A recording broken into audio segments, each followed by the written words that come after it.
these classes in their community. So we're also creating leadership opportunities in these communities for people to get involved with food and get involved with food in a healthy way around Austin. And let's see, that's Sustainable Food Center in a box, I would say. And I think, you know, if people want to ask me questions or, you know, about whether, you know, the Austin food system or sustainable practices or whatnot, I think what's really important now and what we're seeing with this group, obviously, and I know that just myself, I mean, I got chickens, I've been wanting them for several years, but finally got them about five and a half months ago. And with my own garden, I think a lot of us, we realize that we need to be more self-sufficient.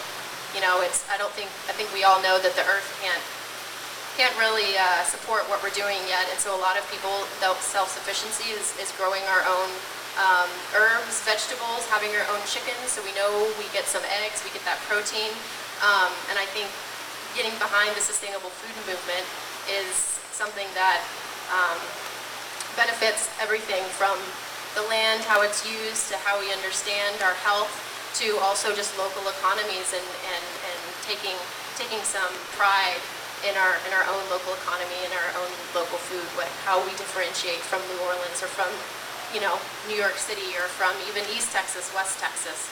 So all good reasons to get involved in the local food movement. And I know that Emmett's Restaurants as well features local food, and so that's really spectacular when we can get chefs and restaurants on board to provide that local food. And I think a lot of people such as yourself and myself go to restaurants now and we ask, oh, where did this chicken come from, or what, those are leeks. I see there's leeks featured in your daily menu today. Where did those leeks come from? And so people are asking about this, and again, I think it tastes better, it's more nutritious, and it's providing for a local economy here. So I don't know if anybody has questions. I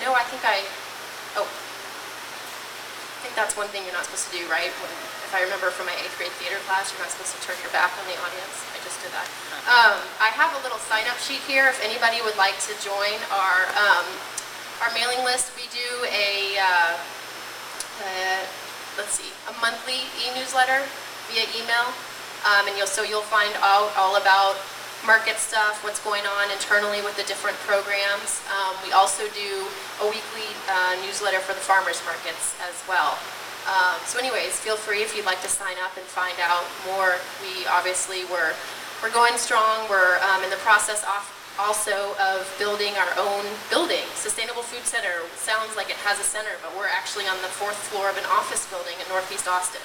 And so we actually have the land, and we're starting to raise about $4.5 million to actually build a center where we're going to have a kitchen. Imagine that, a kitchen program. It's going to have a kitchen and have gardens, and it's going to be a wonderful space. And so anyways, you'll probably start to hear about that more in the community as we go a little bit more public with that. But we're really excited. I'm really excited to get the chance to speak with you all today, also to eat some of this great food.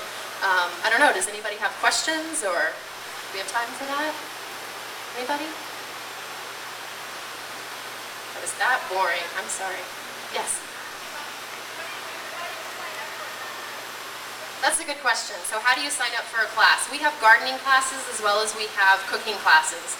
Now, traditionally, the cooking classes, we've always focused on low-income communities, generally looking at like CDC, Centers for Disease Control, data in Austin that had higher levels of diet-related disease. But what we're seeing is that's kind of all over Austin.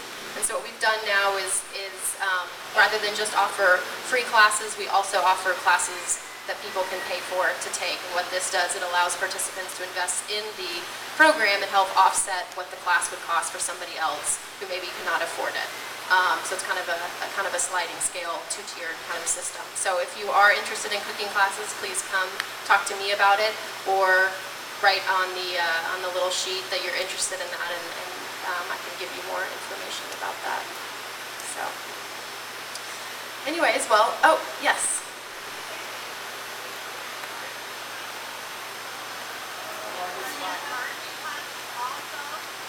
Yes, we do gardening classes, and I don't know, is anybody aware of the Citizen Gardener program?